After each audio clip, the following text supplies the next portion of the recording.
शीघ्रता करो, शीघ्रता से कार्य करो सब लोग। चलो तुम आओ जल्दी इधर से।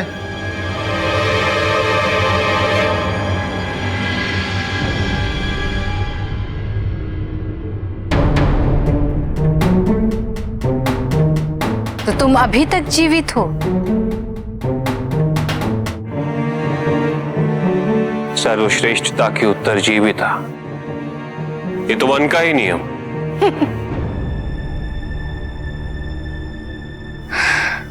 इस संरक्षण की आवश्यकता क्यों? वन में वास करते हुए आत्मरक्षा की प्रवृत्ति हो जाती है। विश्वामित्र के यज्ञ को ध्वंस किए बहुत समय बीत चुका है और विश्वामित्र जैसे व्यक्ति का अभी तक प्रतिक्रिया न देना बहुत ही संदेहास्पद है। मुझे विश्वास है कि वो कोई ना कोई षड्यंत्र रच रहा है। ये सब उसी का सामना करने की तैयारी है। विश्वामित्र के यज्ञ से तुम्हें आपत्ति क्यों? यज्ञ की अग्नि के लिए न जाने कितने वृक्षों को काटा जाता है। आज यज्ञ, कल तपोवन, फिर भवन। देखते ही देखते सभ्यता के नाम पर यह सब नष्ट हो रहा है। ये वन, यहां वास करने वाले व्यक्तियों, उनकी जीवन शैली को संरक्षित करना मेरा कर्तव्य है। इसीलिए विश्वामित्र के सभी यज्ञों को मैं ध्वस्त करती रही हूं। यज्ञ के महत्व को बिना समझे उसे रोकना उचित है, और वो भी केवल इसलिए क्योंकि तुम स्वयं देवताओं के विरुद्ध हो।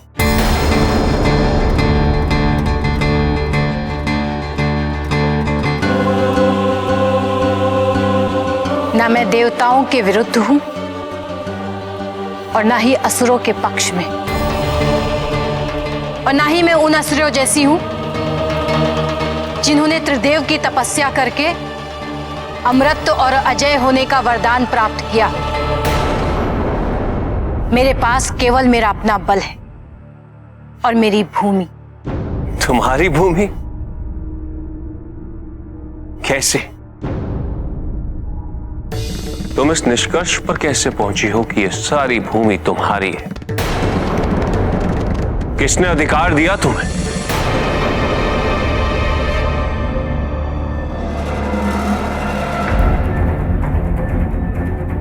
जो सबसे अधिक बलवान होता है वो अपने अधिकार स्वयं निर्धारित करता है। यह भी इसी वन का नियम है। और जब तक मेरी अंतिम श्वास चलेगी, मैं इस वन की और इस भूमि की रक्षा करूंगी।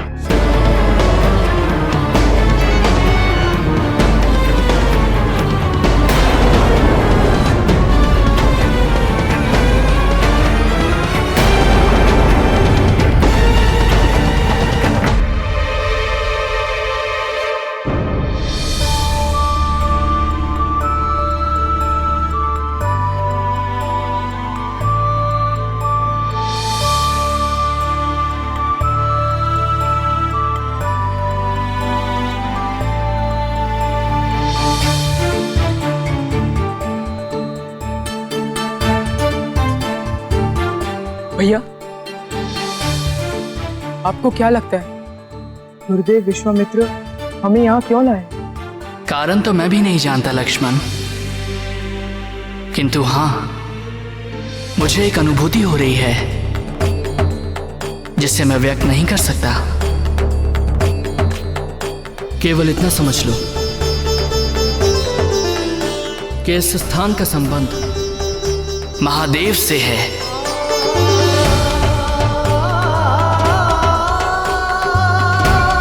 आओ लक्ष्मण।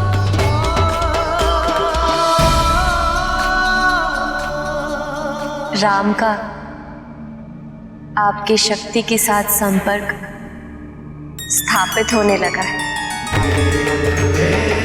संपर्क तो राम के जन्म के साथ ही स्थापित हो गया था, किंतु इसकी अनुभूति उन्हें अब होने लगी है।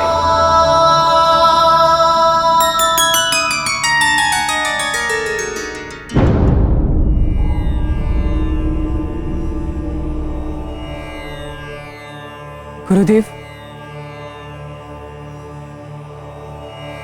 यदि अनुमति हो तो क्या मैं आपसे एक प्रश्न पूछ सकता हूँ?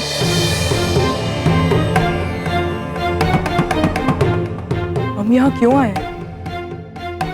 और इस अद्भुत स्थल की महत्ता क्या है?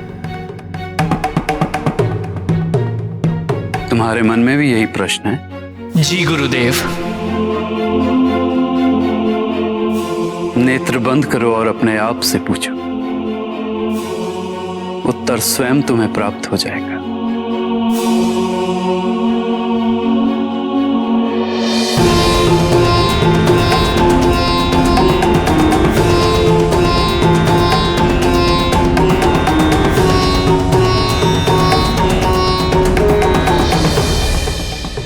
आज से ये वन पार्वती वन के नाम से जाना जाएगा। पार्वती वन। हम पार्वती वन में हैं।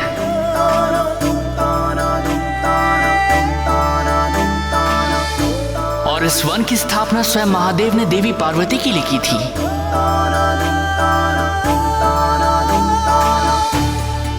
और ये वृक्ष, इसे देवी पार्वती और महादेव ने मिलकर पोषित किया है।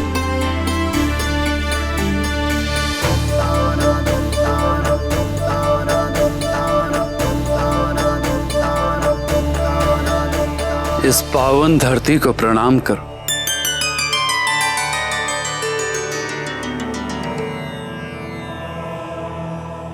आओ मेरे साथ। गुरुदेव, यदि आपकी आज्ञा हो तो मैं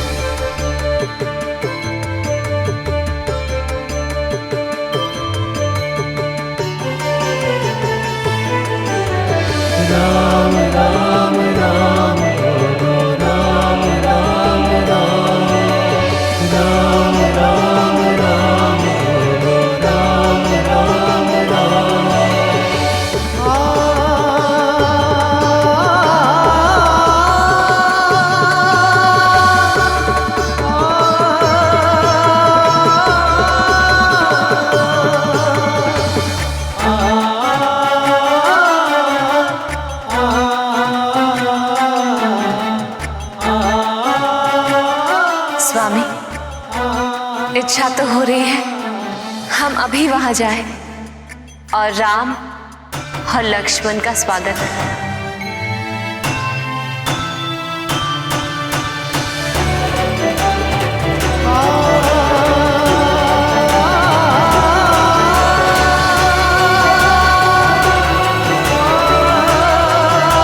तुम राम और लक्ष्मण से शीघ्र ही मिलोगी पार्वती, किंतु तुम्हारी भूमिका सीता के लिए अधिक महत्वपूर्ण होगी। हमें स्मरण है स्वामी, हमने देवी लक्ष्मी को वचन दिया है। भ्राता नारायण और देवी लक्ष्मी के इस मानव अवतार के पुनः मिलन को देखने के लिए हम अधीर हैं। स्वामी, लक्ष्मण, भरत, शत्रुघ्न, इनका विवाह कब होगा? चारों भाइयों का विवाह एक साथ होगा पार्वती। परंतु किनसे? उसकी व्यवस्था नारायण पहले ही कर चुके हैं। लक्ष्मण, भरत, शत्रुघ्न, ये तीनों नारायण का ही अंश है।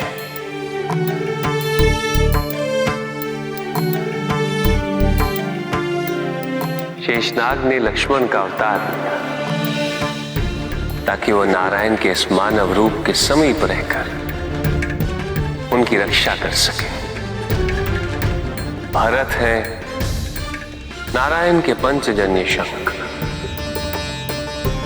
जो उनके नाद का प्रसार करेंगे, और शत्रुघ्न उनके सुदर्शन चक्र, जो सदैव शत्रुओं का विनाश करेंगे।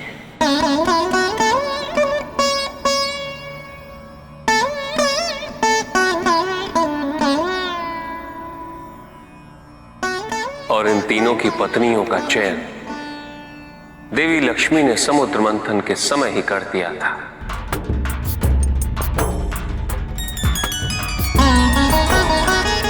समुद्र मंथन में देवी लक्ष्मी 2 पुष्प और एक शंख के साथ प्रकट हुई थी। और अब जब देवी लक्ष्मी ने मनुष्य रूप धारण किया है तो वो 2 पुष्प और एक शंख उन्हीं के साथ पुनः जन्मे हैं, उन्हीं के समीप।